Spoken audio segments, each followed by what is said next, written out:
Ang kasong panggagahasa ay isa sa mabibigat na kaso sa ating bansa. Walang pinipiling edad, mapabata man o matanda ay nabibiktima rito. Kaya naman sa video natin ngayon ay itatampok natin ang mga sikat na personalidad na nahaharap sa kasong panggagahasa o panghahalay.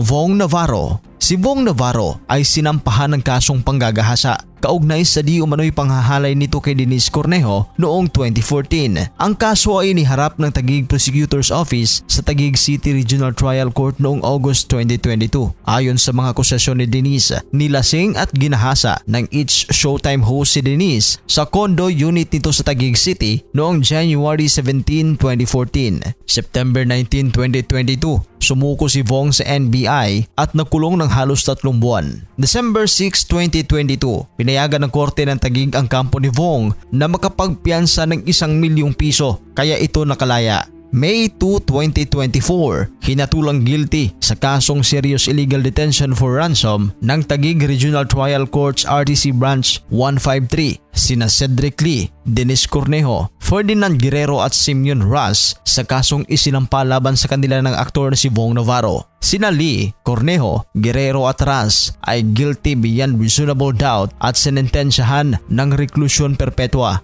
na may katumbas na pagkakakulong ng 40 years. Isa sa mga kontrobersyal na nangyari sa mundo ng showbiz ang balitang ito patungkol kay Vong na nauwi pa sa malalang pambubugbog ng grupo ni Denise kasama na si Cedric Lee. Kaya ito ang nangyari noon sa mukha ni Vong Navarro.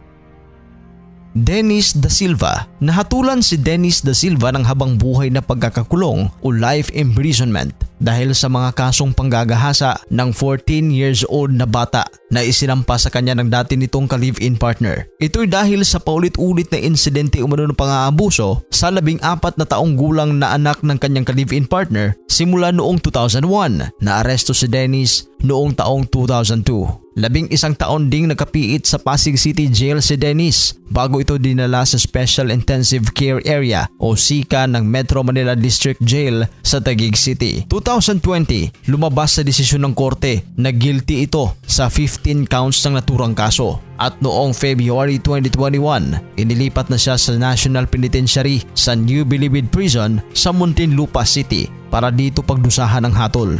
Para naman sa civil liability, ipinag-utos ng korte na bayaran ni Dennis ang biktima ng 100,000 pesos para sa civil indemnity, 100,000 pesos para sa moral damages, 100,000 pesos para sa exemplary damages o 300,000 pesos. May kabuo ang halaga ng 4.5 million pesos kada counts ng kasong panghahalay. Pinagbabayad din si Dennis ng 380,000 pesos o 95,000 pesos each para sa 4 counts ng pang-aabuso sa biktima. Ang aktor na si Dennis Da Silva ay ama ng aktres na si Faith Da Silva.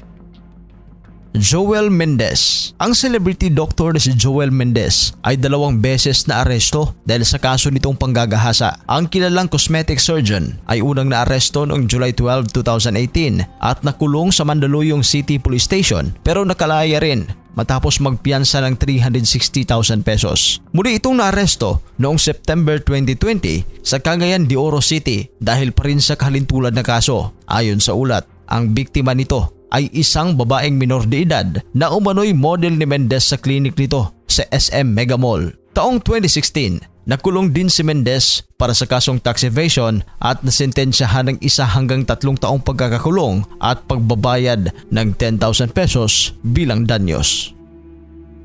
Jojo Nones at Richard Cruz.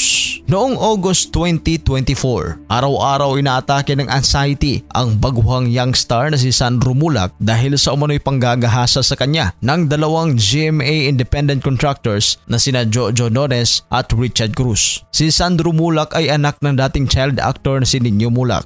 Nagsampa ng reklamo si Sandro laban sa dalawa sa National Bureau of Investigation o NBI noong August 2024. Matapos umanong maganap ang inireklamo niya sa dalawa noong GMA Gala Night 2024.